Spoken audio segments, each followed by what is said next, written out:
Bienvenue chers téléspectateurs de Face au Nana. Nous sommes devant le canal Redéfait avec notre technicien d'habitude qui nous suit et vous tous qui nous suivez. Merci beaucoup vraiment pour être fidèles sur canal Redéfait. Oui, aujourd'hui nous avons l'insigne honneur de recevoir le docteur Jonas Kemkia. Bonjour monsieur Jonas. Bonjour monsieur Dadi. Oui, c'est un plaisir pour nous de vous recevoir après la grande manifestation de la Lauria, et pour ce faire, nous vous souhaitons encore notre sincère félicitations. Merci, je dirais que le plaisir partagé, je pense que c'est une très grande honneur pour moi d'être face à Redéfait, d'être face à de très grandes personnes comme Dadi, comme Onana. Et ça fait effet. Oui, ça fait effet, et Canal Redéfait, c'est vraiment un canal qui fait effet. Et merci, bienvenue à toutes vos critiques. Et nous sommes toujours prêts à recevoir les. N'hésitez pas à cliquer sur Mipiache sur Internet. Oui, monsieur Jonas Kemkia, il y aura la manifestation sur l'accueil des étudiants. Si vous pouvez un peu nous donner la quintessence de cette manifestation. Pour ce qui regarde la manifestation pour laquelle les étudiants, disons qu'elle n'est pas l'exclusivité de Kemkia Jonas, pas d'ailleurs Kemkia Jonas qui organise ça, c'est un groupe de personnes, et l'accueil des étudiants a toujours, c'est un événement qui a toujours été fait sous plusieurs formes. Vous voyez, il y a le Welcome Week, et nous avons juste, nous sommes tombés sur ce bando, pour le dire en italien ça se dit bando, et qui prévoyait une maudite somme pour que les étudiants et personnes arrivent à gagner. Et nous nous sommes inventé une idée comme ça pour chercher à accueillir les étudiants de façon différente, quoi. C'est-à-dire que de chercher un peu à innover et la façon dont les étudiants ont été accueillis, c'est-à-dire d'aller un peu au-delà de la danse, du simple folklore, et puis entrer dans ce dont l'étudiant est amené à faire. Et je crois que l'événement accueille les étudiants provenant de tous les horizons divers. L'événement accueille les étudiants nouveaux, particulièrement anciens, et l'événement sera guidé parmi les grands acteurs. Nous avons d'abord tous les étudiants qui ont soutenu une lauréat. Quand ils ont lauréat, qui ont un master, qui ont une licence en français, ça se dit. Et l'événement est ouvert à toutes les réalités. Elle est ouverte à toutes les réalités de la place. Et comment nous avons procédé? Il n'est pas question pour nous qui avons participé à ce bandeau. Nous sommes de l'Universal Student Project, qui est la structure que je pense que Redéfait plusieurs fois a eu à présenter cette émission-là. Et d'après l'expérience que nous avions acquérie durant cette année, nous sommes rendus compte que beaucoup de structures cherchaient à être plus centralisées en elles-mêmes, cherchaient à appeler des gens pour travailler selon leur volonté de faire. Et qu'est-ce qu'il fallait? Il fallait proposer quelque chose où chacun arrive et trouve finalement son intérêt. Quand je dis son intérêt, je dis, si Redéfait, à qui on a fait cette proposition, ne trouve pas son intérêt, qu'elle ne vienne pas. Si les autres associations, je vois Erasmus Social Network, qui est une grande plateforme qui accueille les étudiants Erasmus, s'ils n'ont pas eu trouvé d'intérêt, qu'ils ne viennent pas. Si IESEC, qui est aussi une autre grande plateforme que mon ami Onana le connaît très bien, et qui est d'ailleurs une des plateformes présentes dans beaucoup de pays, la plateforme la plus grande, disons comme ça, ne trouve pas son intérêt de cet événement, qui ne viennent pas. Il fallait alors penser sur comment ceci, parce que tous sont au moins des étudiants et peuvent accueillir des nouveaux étudiants. Maintenant, le point, c'était comment ils doivent accueillir ces nouveaux étudiants. Et nous avons réfléchi. Et pour ce qui concerne l'événement, nous avons réfléchi.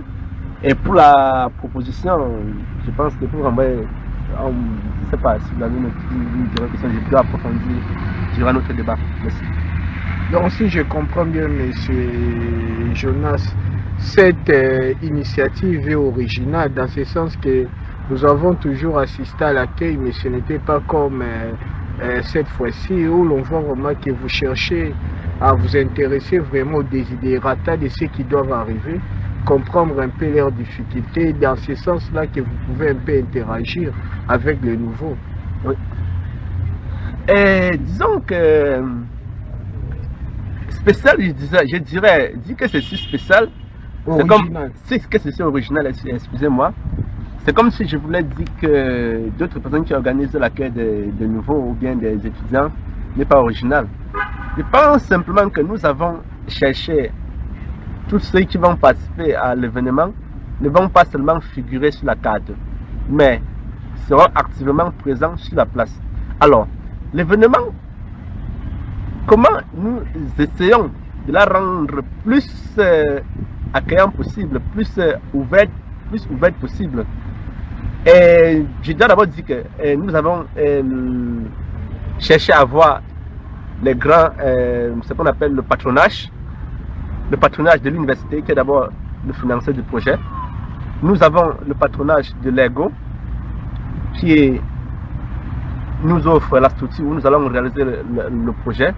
Et nous avons pu aussi entrer en contact avec une des grandes structures régionales qui est celle de l'assessorat à l'école, à la formation et à la recherche de l'emploi.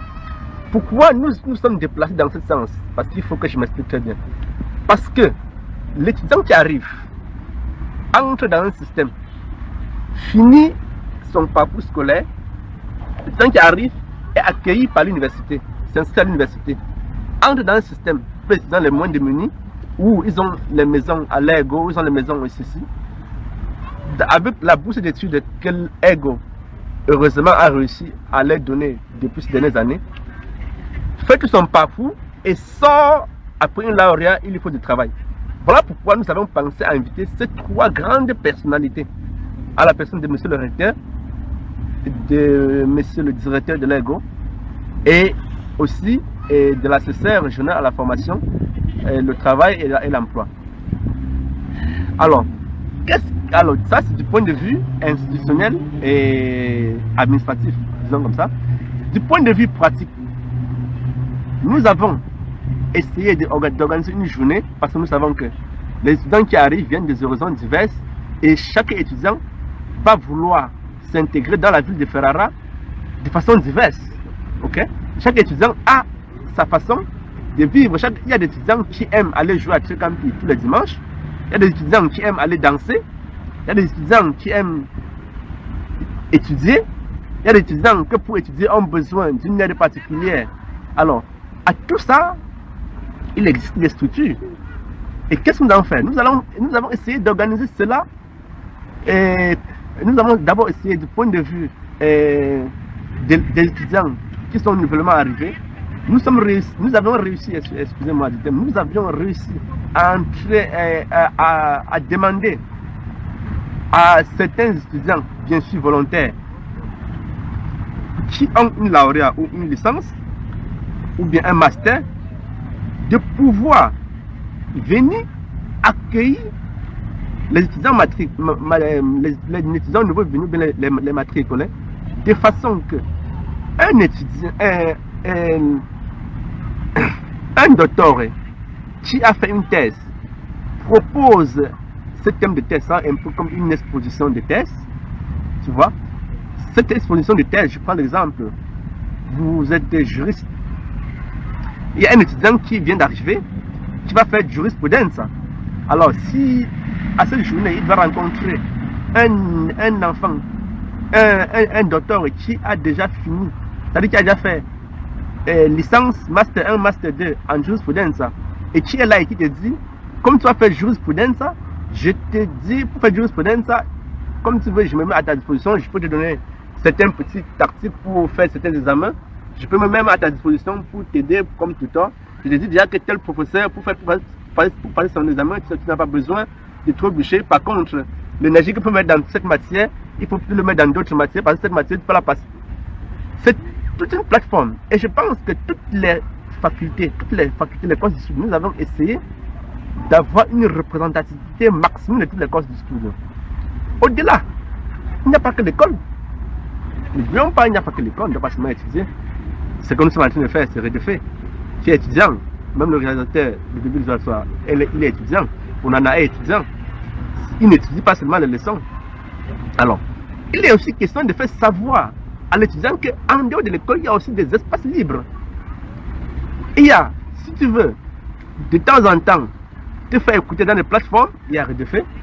Si tu veux, de temps en temps, si tu penses à aller faire Erasmus ou bien d'aller faire des études durant ton parcours scolaire, il y a les associations comme ESN. Si tu veux aller faire une expérience au-delà de l'Union européenne, dans le monde, il y a AESEC. Si tu veux danser, il y a Africa Racine de Bruno qui est au Togo. Si tu veux avoir un service assistance pour étudier les tuteurs, il y aura les services de l'université, les services de mobilité internationale, les services SMS qui seront là à Posta. Si tu veux même te diversifier sur Facebook, il y a même Kamed Zaspo avec Gabriel Nessou, non? J'aurais plus préféré qu'aujourd'hui que cette interview ne soit pas une interview simplement à Jonas qui regarde cet événement, mais que cette proposition que nous avons faite à tous ceux que je viens de citer, et je pense que j'ai cité tout, mais même si c'est pas. J'aurais bien voulu que tout cela soit là et essayer d'expliquer un peu à Redéfait ce qu'il pense faire. Mais ce n'est pas tard, ce jour tout cela sera là et Redéfait, comme d'habitude, aura cette exclusivité de faire des reportages parce que on a essayé de mettre sur pied un dispositif pour faire des reportages et je pense que là-bas ça entre dans les références techniques. Merci. Oui, merci beaucoup, monsieur Jonas. Mais c'est bien beau de recevoir, d'accueillir tous ces nouveaux pour la première fois. Mais le problème se situe souvent au niveau de la continuité un peu de l'initiative. Parce que les premiers jours où ils sont accueillis, ils ont ces directives. Mais les problèmes se posent plus pendant leur parcours. On voit souvent que ces jeunes étudiants sont un peu démobilisés, ils sont un peu abandonnés eux-mêmes, ne sachant pas quelle porte frapper. Et c'est un peu cela qu'on voulait, un peu qu'il y ait un peu une certaine continuité dans l'œuvre, dans cette œuvre. Et à ce propos particulièrement, vous, qu'est-ce que vous avez un peu, qu'est-ce que vous comptez un peu faire réaliser pour garantir un peu cette continuité, pour que les étudiants à la longue ne se trouvent pas abandonnés à leur propre sort? En ce qui concerne la continuité, je dirais d'ailleurs que dans ma précédente réponse, j'ai parlé de la continuité. Parce que les étudiants qui arrivent, il faut d'abord savoir, je prends l'exemple d'un étudiant qui vient du Cameroun. Je prends l'exemple peut-être de moi-même parce qu'il ne faut pas aller trop loin. Quand j'arrive en Europe, tout ce que je rencontre, peut-être je m'attends à une réponse particulière. Je m'attends peut-être que la structure que je rencontre me donne peut-être un petit boulot entre-temps. Et si entre-temps il n'arrive pas à m'assurer ce boulot, c'est pas possible. Ou bien je m'attends que cela, chaque temps, m'aide à remplir la demande de bourse d'études. Alors, étant donné que je l'ai bien précisé, nous ne voulons pas être une structure où les choses vont être centralisées sur nous. C'est pour cela que nous avons invité toutes les réalités présentes. Parce que cette réalité, c'est des réalités qui vivent toute l'année. Nous aussi, nous vivons toute l'année. Nous vivons toute l'année. Et toutes les réalités que nous avons amenées fera de telle façon que l'étudiant ne se perd pas durant son parcours. Bref, un étudiant qui est conscient, parce qu'il ne suffit pas de vivre l'université, il faut vivre l'université à 360 degrés. Si un étudiant qui est conscient qu'il va vivre l'université à 360 degrés, je suis sûr, je suis convaincu qu'en venant à cet événement, se trouvera exactement ce qu'il nous faut, la structure exacte qui lui convient et dans laquelle il ne va pas seulement chercher à rester à la maison, attendre qu'on vienne lui dire oh, monte, descend, ou bien il va entrer et être actif dans cette structure-là. Nous, en ce qui concerne la continuité à l'intérieur de l'UNSP, elle n'est pas une propriété, elle est là, elle existe depuis. La continuité, elle est là, elle a son bureau et les choses vont toujours aller en avant. D'ailleurs, quand nous commençons ceci, mon souhait, c'est que l'année prochaine, que ce ne soit même pas nous qui le faisons, que l'année prochaine, ce soit d'autres jeunes, que ce soit Redefé qui soit à la base de tout ce genre de projet. Le système, c'est tout. La continuité de tout reste. Il y a deux façons de continuer. S'il faut refaire les acteurs de nouveau, ça reste qu'il faut conclure les bandes et il faut être capable aussi de gérer un bando quand tu le gagnes. La deuxième, c'est de prendre un nouveau ou bien une personne qui est à peine arrivée, de lui faire comprendre que tu as une philosophie et que c'est ta philosophie qui est la meilleure jusqu'à la fin de son parcours. Moi, la deuxième, je l'explique directement parce que je pense que le gens qui arrive à une certaine liberté qu'il faut respecter.